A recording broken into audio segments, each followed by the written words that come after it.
안녕하십니까? 네, 박건배입니다.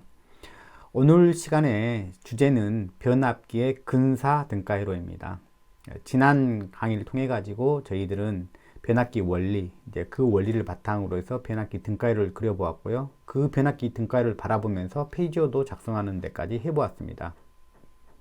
자, 오늘은 그 등가회로를 가지고 이제 근사 등가회로까지 가는 과정을 보여드리도록 하겠습니다.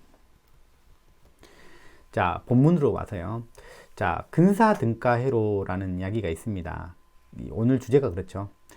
그렇다면 우리가 지금까지 작성한 이 등가회로에 대한 이름을 좀 부여해 줄 필요가 있어요. 좀 구분을 하기 위해서요. 그래서 이 등가회로를 이제 이렇게 부르죠. 이제 정확한 등가회로다 이렇게 부를게요. 정확한 등가회로다 이렇게 부를게요. 자, 그러면 이것과 이제 구분을 하자는 이야기죠. 지금 오늘 주제인 근사 등가회로예요. 이름에서 좀 느낌이 오죠. 근사, 정확하다는 것은 우리가 변압기의 정량적인 해석을 하기 위해서 모두 필요한 요소들이 정확하게 다 들어가 있다, 정확한 위치에 다 들어가 있다는 이야기고, 얘는 뭔가 조금 좀 없앴든지, 뭔가 조금 뭔가 변경을 줘서 만드는 어떤 회로인데, 이제 그 값이 좀 정확하진 않을 것이다. 네, 이런 것이죠. 근데 정확하지 않으면서의 어떤 어드밴티지가 있겠죠. 그런 어떤, 자, 근사 등가회로의 어떤 특징을 간단하게 말씀드리면 이게 결론이에요. 당연히 그 결과에 대해서는 오차가 존재합니다. 오차가 존재하는데, 이제 근사라는 말은 오차가 많다는 이야기는 아니죠. 다소간 오차는 존재한다는 이야기예요. 자, 그렇지만 장점이 있기 때문에 그걸 쓴다는 이야기죠. 회로 해석 시, 어차피 회로니까 회로 해석 시 좀 편리하다. 그래서 해석이 좀 편리하게 만들어주는 그런 장점을 만들어준다는 이야기죠. 그래서 이런 것 때문에 오차는 별로 안 발생하는데 회로 해석은 편리하기 때문에 실용상으로 많이 사용한다. 이 근사 등가회로를. 근데 통상적으로 변압기 해석을 한다 그러면 근사 등가회로를 이용해서 우리가 해석을 한다라고 생각하시면 맞겠습니다. 실제로 이제 우리가 정확한 등가회로를 사용하는 경우는 많지 않다는 이야기입니다. 상대적으로 말하면. 그래서 뭐 시험을 준비하시는 분들, 기술사 시험 준비하시는 분들은 당연히 근사 등가회로를 갖다가 어떤 회로이고 그 다음에 어떻게 활용하는지까지 여러분들이 정확하게 안다 그러면 좋을 것 같습니다. 자, 그러면 근사 등가회로를 어떻게 만드는지 그 과정을 보도록 하겠습니다. 자, 지금 이 실제의 정확한 등가회로 상에서 보면 아직은 완벽한 전개로가 아니죠. 그래서 이 부분을 갖다 전개로로 만들기 위해서는 이 부분을 이렇게 연결을 시키면 됩니다. 그리고 나서 여기 이상적인 변압기를 없애버리면 되죠. 이상적인 변압기를 없애버리면 이제 회로로 따지면 전개로가 완성이 된 것이죠. 자, 다음 페이지처럼요. 이렇게 되겠죠. 전개로가 완성이 되죠. 자, 그러면 아무 변화를 주지 않고 어떤 변화도 주지 않은 상태에서 정기적으로 이렇게 연결을 시켰어요. 연결을 시키고 나서 이렇게 해도 이게 맞는 회로는 뭐냐면 여기가 1대1 변압기인 경우는 여기가 맞습니다. 그대로 연결만 시켜도 완벽한 전기 회로가 되는 것이죠. 더 이상 할 작업이 없어요. 여기서 끝나는 거예요. 근데 우리가 대개 뭘 가지고 있냐면 권수비를 가지고 있잖아요. 특수한 변압기 아니고서는 다 권수비를 갖는 변압기죠. 즉 1차측 턴수하고 2차측 턴수가 다른 그런 변압기인 것이죠.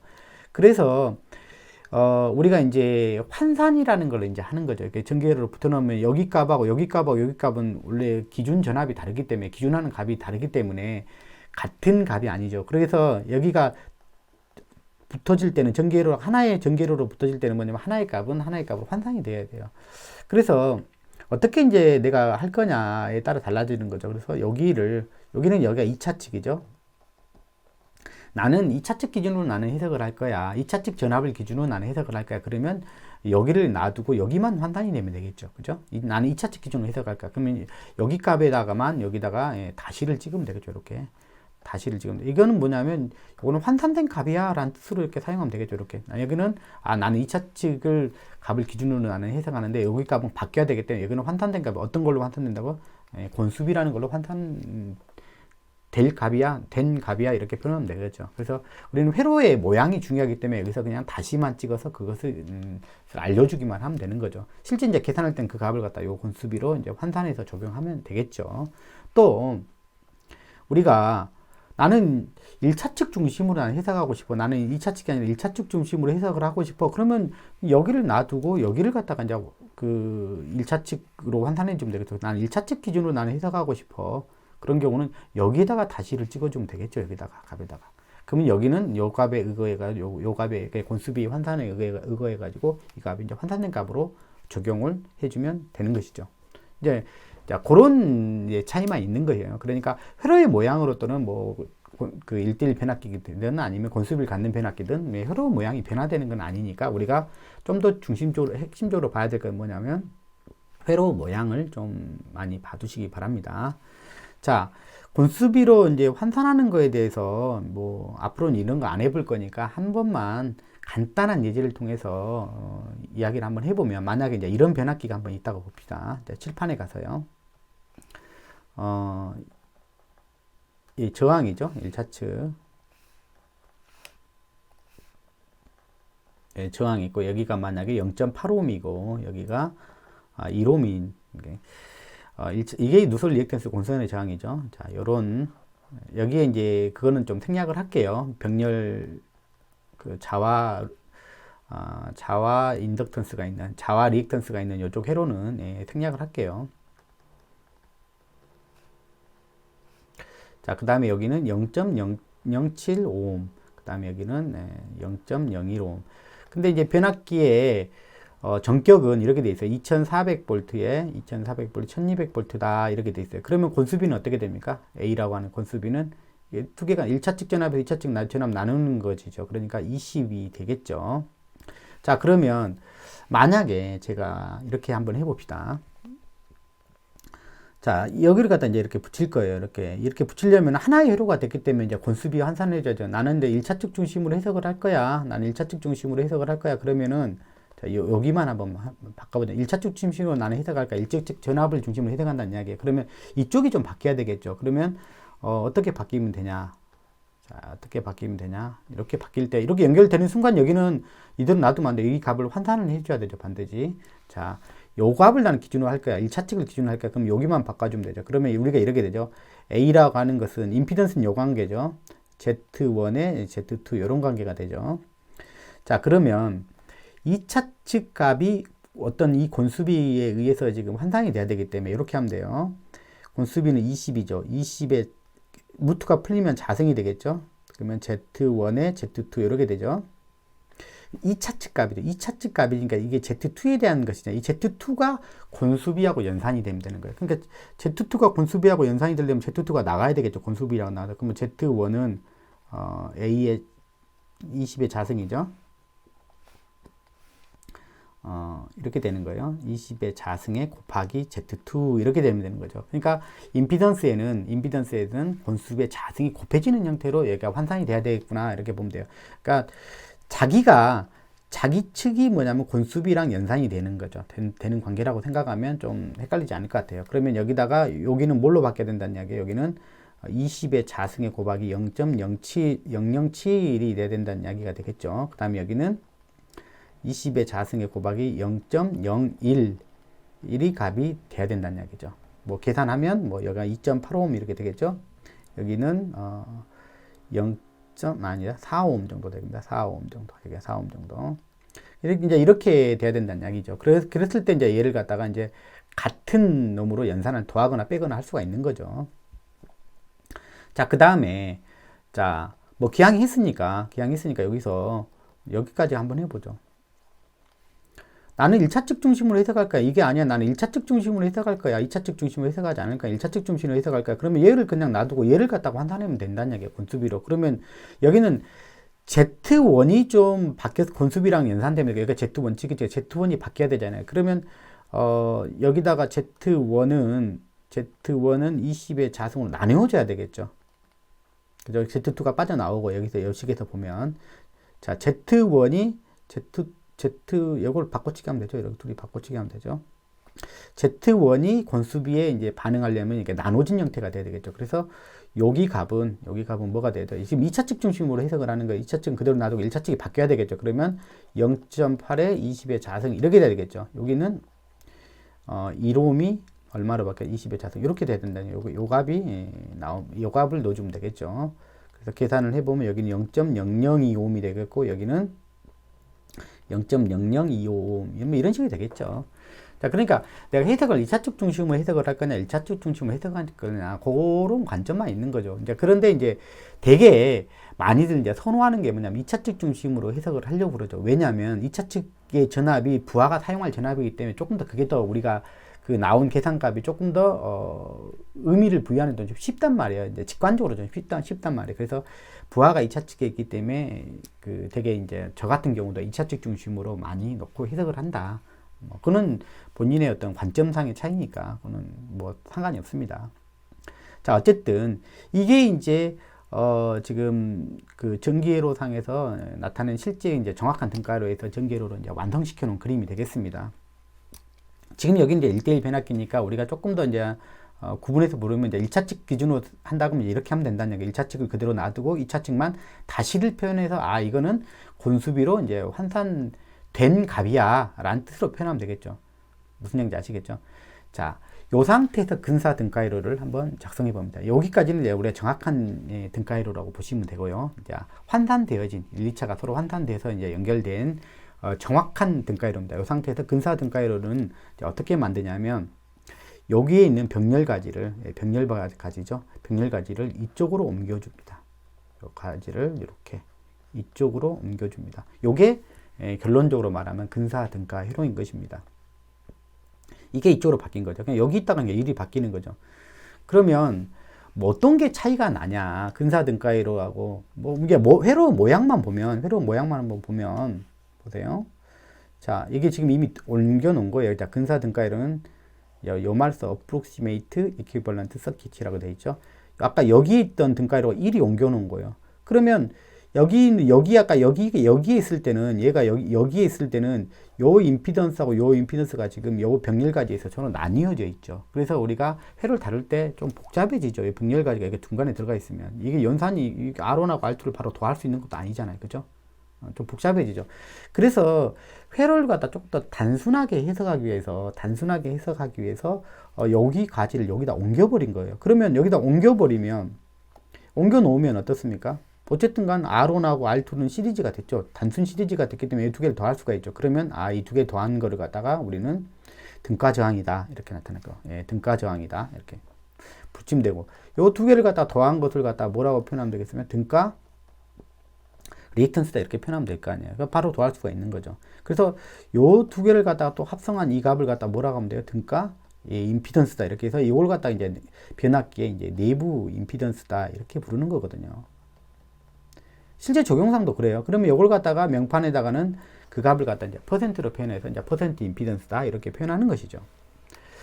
자, 그러면 이렇게 간단하게 이렇게 좀 해석하기 편하게 용이한 형태로 회로를 바꿔놨는데 이 등가이로 근사 등가이로인데 이게 바꾼 근거는 뭐냐? 이제 근사라는 말은 오차가 많으면 근사라는 말을 쓰면 안 되죠. 오차가 좀 무시할 만큼 적기 때문에 근사 등가이로라는 표현을 쓰는 것이죠.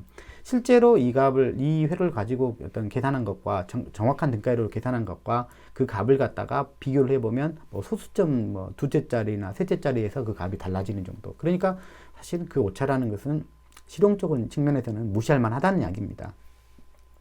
근거는 뭐냐? 자, 여기에 있으면, 자, 여기, 미 병렬 가지가 여기에 있으면, 자, 보세요. 여기에 있었다. 자, 여기에 있다 그러면, 여자 전류가 요렇게 해서 요렇게 돌아야 되죠. 여자 전류가 누구를 통과해야 된다는 거죠. 정확한 등가이로는. 여자 전류가 R1과 X1. 여기 I1 안에는 여자 전류가 포함되어 있죠. 그죠? 근데 여자 전류가 요렇게 지나가서 정확한 등가이로에서는 I0, R1 플러스 JX1이라는 뭐가 나타난다는 이야기요? 전압 강화가 나타난다는 이야기죠. 이 전압 강화가 당연히 나타나야 되죠. I0에 의해서. 근데 등가를 갖다 이쪽으로 옮겨버리면 I0가 이렇게 돌잖아요. 이렇게 도니까 R1과 X1을 갖다 통과하지 않는 전류예요. 의미론적으로. 그렇다면 뭐냐면 실제 그 정확한 등가이로, 실제 변압기의 등가이로 중에서 정확한 등가이로와 근사 등가이로의 차이는 뭐냐?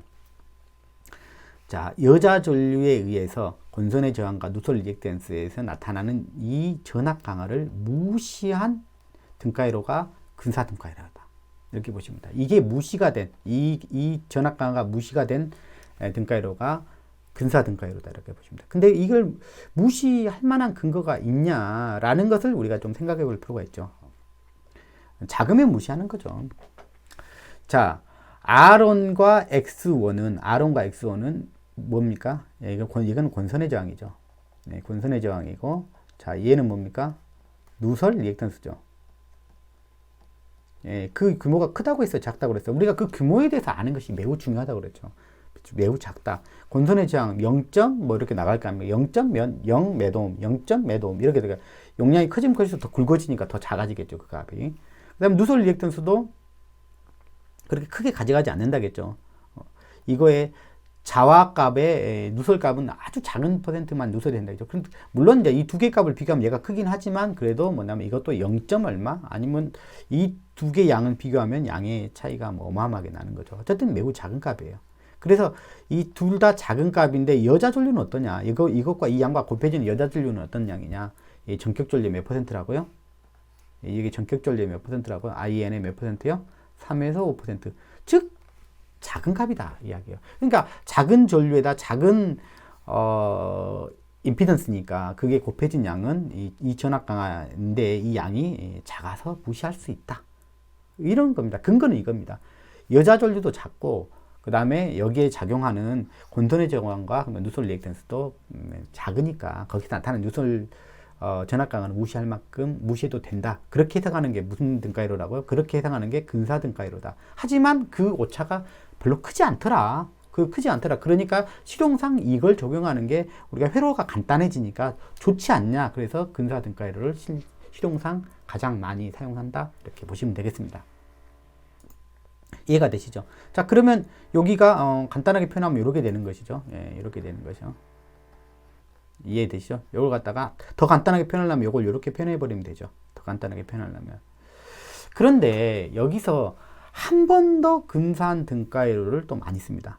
자, 요 정도까지도 이제 여기까지도 대체적으로 좀 정확한 편이죠. 여기까지 대체적으로 정확한 편인데 여기서 조금 더 근사해도 되지 않겠냐. 이제 무슨 이야기냐면 어차피 여기까지 없애놨으니까 여기 어차피 요 전류 안에는 이 전류 I1이라고 하는 전류는 I0랑 I1 다시 합성치인데 이게 양이 작잖냐. 작은 양이지 않냐. 작은 양이기 때문에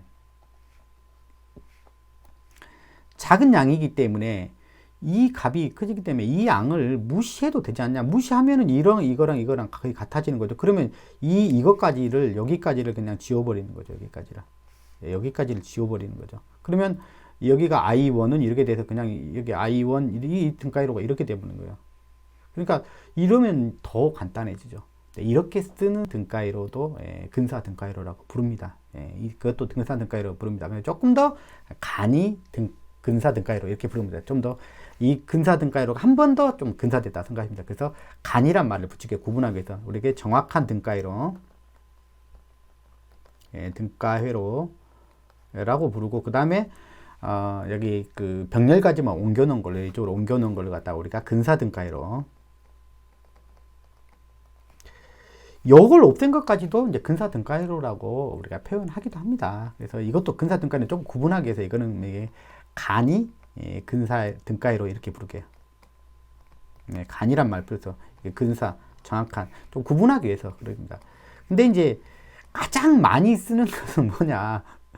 요 두 가지를 써요. 경우에 따라 이 두 가지를 쓰는데 많이들 요걸 가지고 많이 쓰죠. 실제로는 요걸 가지고 많이 쓰고 그것보다 좀 더 정확하게 하고 싶을 때, 이제 요걸 근사 등가이로 여기까지 포함된 여기까지는 살려놓은 상태에서 등가이로를 쓰죠. 이제 요런 거는 우리가 뒤에 바로 제가 강의할 주제인 변압기의 무부하 시험하고 부하 시험 할 때는 이제 요 등가이로를 가지고 우리가 사용한다. 이렇게 보시면 되겠습니다. 그리고 이제 대체적으로 우리가 변압기라는 걸 이야기할 때는 주로 이걸로 주로 이야기한다. 이렇게 보시면 되겠습니다.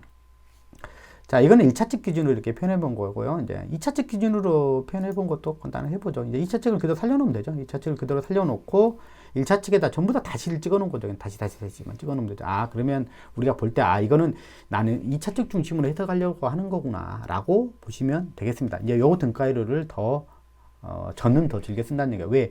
2차측에가 부하가 있으니까. 항상 우리 전력 계통에서는 부하가 가장 중심이고 주체적이고, 뭐 그렇기 때문에 그렇습니다. 자, 요거 상태를 갖다가 또 다시 여기 옮겨버리면 되죠. 그럼 근사등가이로, 여기를 옮겨버리면 근사등가이로가 되겠죠. 이쪽으로 옮겨버리면 근사등가이로가 될 것이고, 그러면 똑같이 요걸 갖다가 이렇게 표현할 수가 있죠. 이렇게 표현할 수가 있죠. 이렇게 나타내 버리면 되죠. 자, 그러면 2차측 기준으로 표현된, 그러니까 다시가 어디에 찍혔냐만 달라지는 거니까, 회로의 모양이 바뀌는 게 아니니까, 우리는 이걸 볼 때 어디에 다시 찍혔냐, 너무 그런 거에 관심 갖지 말고, 아, 회로의 모양 중심으로, 회로의 모양은 똑같잖아요. 그죠? 예, 그런 중심으로 봐서 이렇게 나타나면 훨씬 더 해석하기 편하고, 그 다음에 여기까지 없애버리면, 여기 I0 무시한다는 이야기죠. 이 전류나 이 전류는 그냥 같이 보면 훨씬 더 간단한 등가이로가 되어버리죠. 요걸 가지고 주로 사실은 변압기 이야기할 때 이런 상태를 가지고 주로는 이야기한다. 좀 더 정확하게 이야기하고 싶을 때 요거까지만 살려놓는다는 이야기죠. 즉 우리가 정확한 등가이로는 잘 안 쓴다는 이야기예요. 평상시에는 잘 안 쓰고, 대개 우리가 사용한 등가이로는 여기까지다. 여기까지 살려놓은 등가이로고, 또 더 많이 쓰는 것은 얘까지도 무시한 등가이로, 여기까지도 근사 등가이로라고 부른다니까요. 근데 조금 차이를 두기 위해서, 지금 이 강의 내에서 좀 차이를 두기 위해서 명확한, 좀 구분을 두기 위해서 명칭을 정확한 등가이로, 근사 등가이로, 간이 등가이로 이렇게 제가 구분을 했을 뿐입니다. 어느 자료 보니까 이것 없는 상태도 근사 등가이로 표현하더라고요. 거기까지 그렇게 표현하는 경우도 많이 있다는 이야기입니다. 어차피 그것도 근사 등가이로는 맞습니다. 자, 오늘은 여기까지 말씀드리도록 하겠습니다. 감사합니다.